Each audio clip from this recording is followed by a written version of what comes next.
नमस्कार दोस्तों, आज हम मौर्य साम्राज्य के बारे में चर्चा करेंगे। तो चलिए शुरू करते हैं। मौर्य वंश का संस्थापक चंद्रगुप्त मौर्य का जन्म 345 ईसा पूर्व में हुआ था। तो यहाँ से हमको ये पता चलता है कि मौर्य वंश का संस्थापक जो था चंद्रगुप्त मौर्य था। ठीक है, नेक्स्ट है, जस्टिन ने चंद्रगुप्त को सेंड्रोकोटस कहा है, जिसकी पहचान विलियम जॉनसन ने चंद्रगुप्त मौर्य से की है। घनानंद को हराने में चाणक्य ने चंद्रगुप्त मौर्य की मदद की थी। ठीक है, इसके द्वारा यानी चाणक्य द्वारा लिखित पुस्तक है अर्थशास्त्र, जिसका संबंध राजनीति से है। चंद्रगुप्त मगध की राजगद्दी पर 322 ईसा पूर्व में बैठा था। चंद्रगुप्त जैन धर्म का अनुयायी था। चंद्रगुप्त ने अपना अंतिम समय कर्नाटक के श्रवणबेलगोला नामक स्थान पर बिताया। चंद्रगुप्त ने 305 ईसा पूर्व में सेल्यूकस निकेटर को हराया था। चंद्रगुप्त मौर्य ने जैनी गुरु भद्रबाहु से जैन धर्म की दीक्षा ली थी। मेगास्थनीज द्वारा लिखी गई पुस्तक है इंडिका। ठीक है, और फिर है पाटलिपुत्र एक विशाल प्राचीर से घिरा है, जिसमें 570 बुर्ज और 64 द्वार है। चंद्रगुप्त मौर्य और सेल्यूकस के बीच हुए युद्ध का वर्णन एपियानास ने किया था। चंद्रगुप्त मौर्य की मृत्यु 298 ईसा पूर्व में श्रवणबेलगोला में हो गई, जो कि उपवास के दौरान हो गई थी। ठीक है, अब आते हैं बिंदुसार की तरफ। तो बिंदुसार जो है कहता है चंद्रगुप्त मौर्य का उत्तराधिकारी बिंदुसार हुआ, जो 298 ईसा पूर्व में मगध की राजगद्दी पर बैठा। अमित्रघात के नाम से बिंदुसार को जाना जाता था। अमित्रघात का अर्थ है कि शत्रु विनाशक। ठीक है, तो फिर आगे चलिए। बिंदुसार आजीवक संप्रदाय का अनुयायी था। बिंदुसार आजीवक संप्रदाय का अनुयायी था। पहले अशोक जो थे, पहले ब्राह्मण धर्म का अनुयायी था, जो कलहन के राजतरंगिणी से पता चलता है कि वो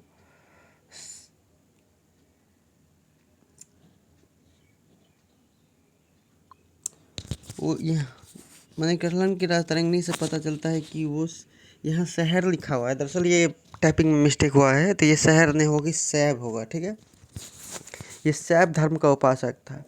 ये निर्ग्रोध के प्रवचन सुनकर उसने बौद्ध धर्म को अपना लिया। वायु पुराण में बिंदुसार को भद्रसार कहा गया है। जैन ग्रंथों में बिंदुसार को सिंहसेन कहा गया है। ठीक है, बौद्ध विद्वान तारानाथ ने बिंदुसार को कुल 16 राज्य को विजेता बताया है। चलिए फिर आगे बढ़ते हैं। अब अशोक की बारी आती है। तो बिंदुसार का उत्तराधिकारी अशोक महान हुआ, जो 269 ईस्वी में मतलब ईसा पूर्व में मगध की राजगद्दी पर बैठा। अशोक की माता का नाम जो था शुभद्रांगी था। राजगद्दी पर बैठने के समय अशोक अवंतिका, या यहाँ आप कह सकते हैं कि वहाँ इसे रहता है अवंती रहता है, तो यहाँ लिख दिया है अवंती का राज्यपाल था। मास्क एवं गुर्जरा अभिलेखों में अशोक का नाम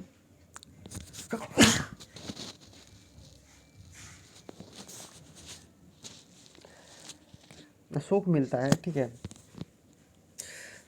पुराणों में अशोकवर्धन कहा गया है। पुराणों में अशोक को अशोकवर्धन कहा गया है। अशोक ने अपने अभिषेक के 8 वर्ष बाद लगभग 261 ईसा पूर्व में कलिंग पर आक्रमण किया और कलिंग की राजधानी तुस्ती पर अधिकार कर लिया। उपगुप्त नामक बौद्ध भिक्षुक, यहाँ देखिए फिर मिस्टेक हुआ है, यहाँ बौद्ध भिक्षुक ने अशोक को बौद्ध धर्म की दीक्षा दी थी। आजीवक संप्रदाय की स्थापना मखली गोसल ने की थी। अशोक ने आजीविकों को रहने हेतु बराबर की पहाड़ियों में 4 गुफाओं का निर्माण करवाया, जिनका नाम इस प्रकार है: कर्ज, चौपाड़, सुदामा तथा विश्व झोपड़ी था। अशोक ने बौद्ध धर्म के प्रचार के लिए अपने पुत्र महेंद्र एवं पुत्री संघमित्रा को श्रीलंका भेजा। बौद्ध परंपरा और उनके लिपियों के अनुसार अशोक ने 84,000 एस्पो का निर्माण किया है, जो कि स्तूप होता है, ठीक है, का निर्माण किया है। भारत में शिलालेख का परिचालन सर्वप्रथम अशोक ने किया था। अशोक के शिलालेख में ब्राह्मी, खरोष्टी, ग्रीक, अरमाइक ये 4 लिपियों का प्रयोग हुआ था। अशोक के अभिलेख को 3 भागों में बांटा गया है। पहला है शिलालेख, स्तंभ लेख और तीसरा है गुहा लेख। अशोक के शिलालेख की खोज 1750 ईस्वी में पादरेटी फैंथेलर ने की थी और इस शिलालेख की जो संख्या थी 14 थी। अशोक के शिलालेख को पढ़ने में सबसे पहले सफलता 1837 में जेम्स प्रिंसेप को हुई थी। कौशाम्बी अभिलेख को रानी का अभिलेख कहा जाता है। मौर्य वंश का जो शासन रहा 137 वर्ष तक का शासन रहा। ये भागवत पुराण के अनुसार मौर्य वंश के 10 राजा हुए, जबकि वायु पुराण के अनुसार 9 राजा हुए थे, ठीक है। तो मौर्य वंश का अंतिम शासक जो था बृहदर्थ था। इसकी हत्या इसके सेनापति पुष्यमित्र शुंग ने 185 ईसा पूर्व में कर दी और मगध पर शुंग वंश की नींव डाली थी। तो ये था हम लोग का मौर्य साम्राज्य। तो हम आशा करते हैं कि आपको ये वीडियो अच्छा लगेगा और इस पे आप गहन चिंतन करेंगे। थोड़ा सा हमने कोई एडिटिंग नहीं किया है, जो है मैंने वही नॉर्मली ही किया है। तो हम ये नहीं देखना चाह रहे हैं कि देखिए ये नहीं होता है कि अब कोई एडिट करके वीडियो बना रहा हो तो उनका अच्छा रहेगा, ये नहीं होता है। हमको सिर्फ ज्ञान से मतलब है, कोई चाहे वो किसी भी तरह से हो। तो जो मेरे लिए सबसे पहले महत्व है हम उसको ही देखेंगे। ये नहीं देखेंगे कि जो एडिट है वो अच्छा है, ये नहीं होता है। तो चलिए ठीक है, हम मिलते हैं फिर नेक्स्ट वीडियो में। आज के लिए बस इतना ही।